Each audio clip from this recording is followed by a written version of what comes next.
Selamat pagi semuanya, semoga kita dalam keadaan sehat selalu. Hari ini kita akan melanjutkan materi minggu lalu, yaitu melanjutkan materi tentang momen gaya dan momen inersia. Pertemuan kita hari ini kita akan mempelajari tentang energi kinetik rotasi. Nah, konsep yang kamu pegang untuk energi kinetik rotasi ini bahwa setiap benda yang bergerak pasti memiliki energi kinetik. Nah, itu yang diingat. Nah, untuk energi kinetik rotasi itu apa? Ya, energi yang dimiliki oleh benda yang berotasi itu disebut dengan energi kinetik. Jadi, ya benda yang berputar per porosnya itu memiliki suatu bentuk energi yang disebut dengan energi kinetik rotasi. Ya, untuk gampangnya kamu ingat, ini misalkan ya ban sepeda, ban motor, atau ban mobil, ya yang berputar per porosnya itu memiliki energi kinetik rotasi. Nah, energi kinetik rotasi ini diturunkan dari energi kinetik translasi yang dirumuskan dengan ya, yang dirumuskan dengan ini.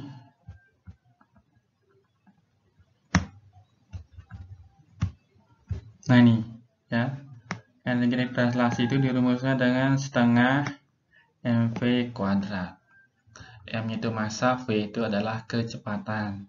Dari sini nanti akan diperoleh energi kinetik rotasi ya, setengah I.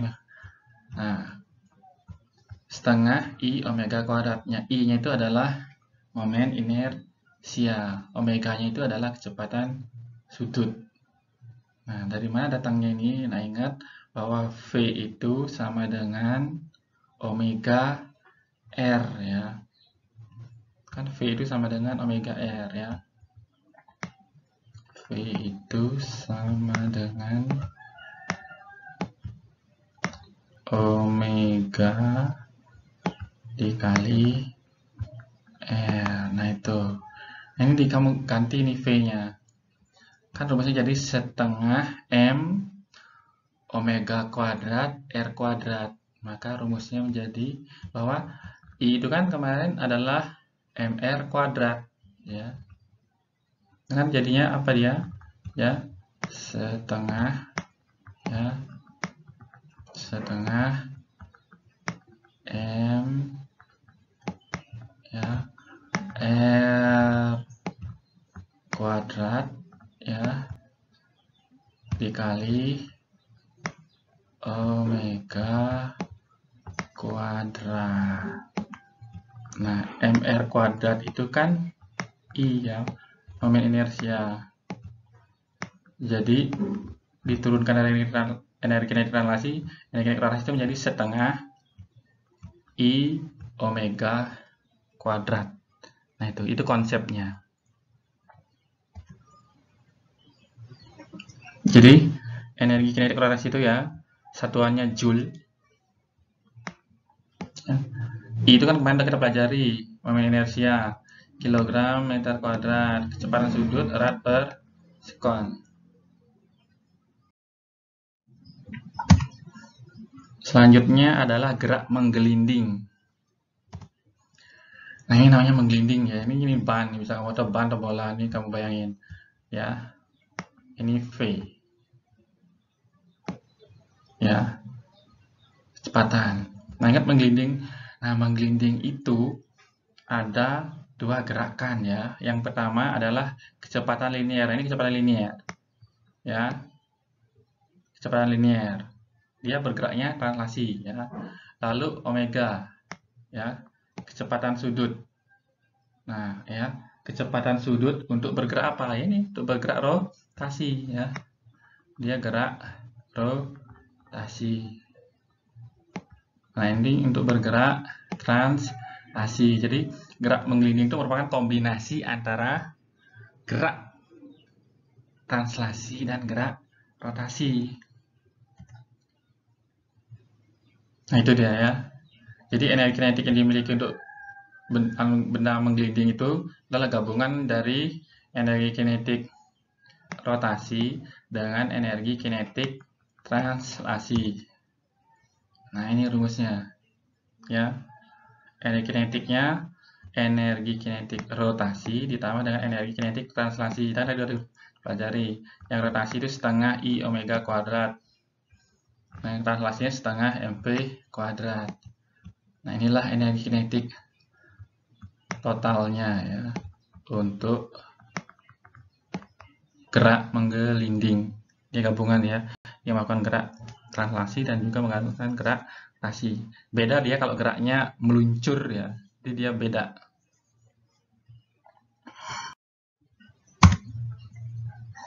Selanjutnya adalah hukum kekekalan energi mekanik pada gerak menggelinding.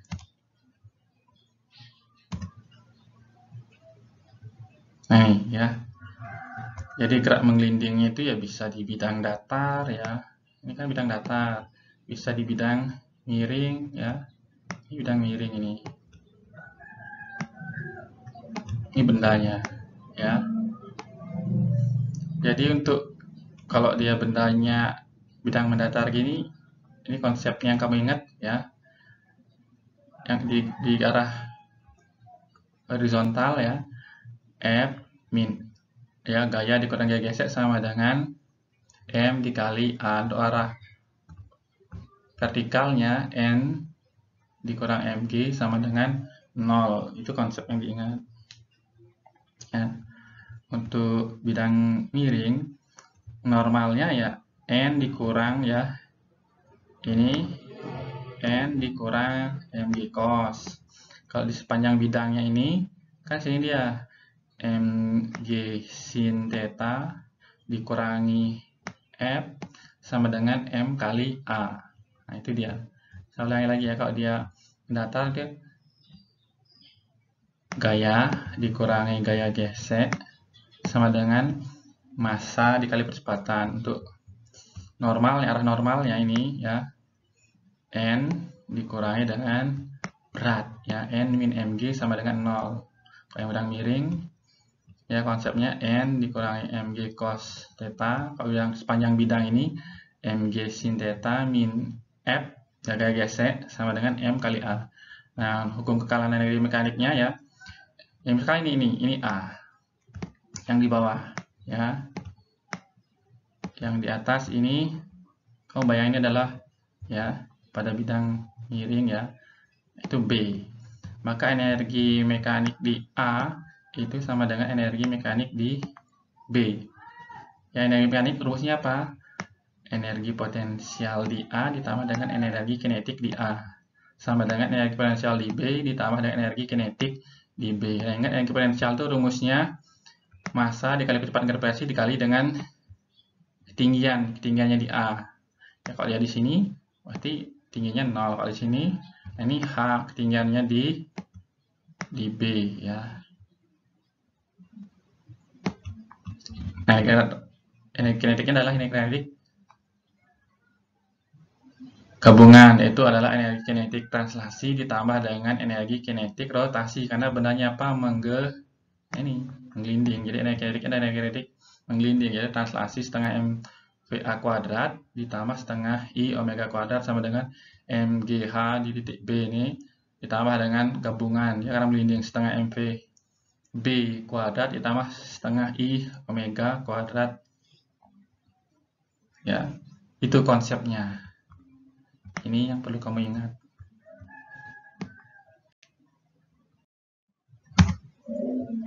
Selanjutnya adalah momentum sudut. Nah, ingat ya, momentum sudut itu ya lambangnya L ya, momentum sudut itu lambangnya L. Nah, kita mengenal dalam gerak translasi itu momentum didefinisikan sebagai hasil kali antara massa dengan kecepatan ya. Nah, ini momentum linear ya. Momentum linear kan P itu sama dengan ya massa dikali dengan kecepatan ya, maka jadi ini M dikali V dikali R. Nah, ingat V itu adalah omega R ya, jadi lagi M dikali omega R dikali dengan R. Lalu L sama dengan mR kuadrat dikali dengan omega. Nah, ingat ini mR kuadrat itu adalah I ya. Jadi bisa rumusnya menjadi apa dia? Ya, rumusnya menjadi L sama dengan ya I momen inersia ya dikali dengan kecepatan sudut ya. I itu adalah momen inersia, omega itu ya kecepatan sudut, V-nya kecepatan linear ya, L itu adalah momentum sudut. Nah itu. Selanjutnya adalah hukum kekekalan momentum sudut. Nah, ingat ya, hukum kekekalan momentum linear kan kita harus mengenal tuh, menyatakan bahwa jika pada suatu sistem tidak ada resultan gaya yang bekerja, ya, maka momentum linear sistem adalah kekal. Ya. Nah, begitu juga untuk momentum sudut. Jadi, pada gerak rotasi ya, jika tidak ada resultan momen gaya atau torsi, ya, maka akan berlaku hukum kekekalan momentum sudut. Ya, artinya tidak ada, jadi sigma tau-nya sama dengan 0 ya, ini resultan momen gaya. Sigma tau-nya sama dengan 0 ya. Itu ya, sigma ya. Sigma tau-nya itu sama dengan 0. Ya, ini. Sigma tau. Jadi momen gaya, kan tau ya, ini ya. Sama dengan 0. Jadi berlaku hukum kekekalan momentum sudut yang bunyinya adalah jika tidak ada ya, jika tidak ada resultan momen gaya luar ya, gaya luar yang bekerja pada sistem, maka momentum sudut sistem adalah kekal. Ya. Kekal ya, artinya tetap besarnya. Nah, ini. Jadi L itu nilainya tetap ya.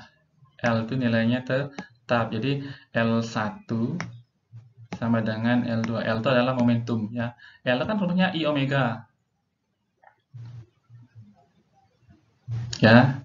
Jadi omega 1 dikali omega 1 sama dengan omega 2 dikali kecepatan sudut 2 ya. Omega 1 dikali kecepatan sudut 1 sama dengan omega 2 dikali kecepatan sudut 2. Nah, hukum kekekalan momentum sudut ini ya aplikasinya itu pada penari balet ya, penari balet, pelompat indah ya.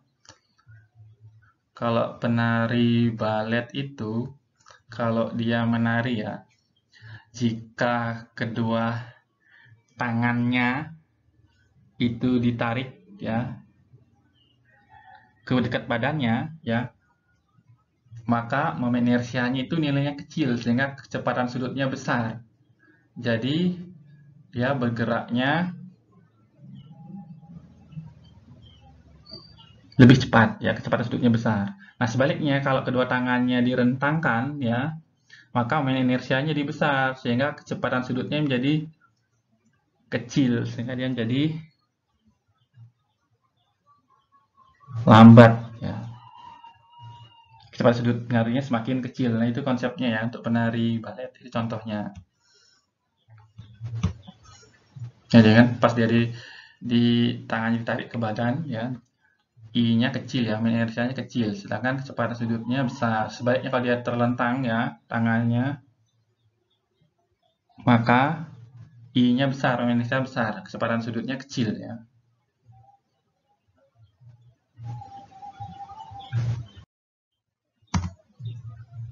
Nah, selamat belajar ya. Sampai jumpa di materi berikutnya, yaitu keseimbangan benda tegak.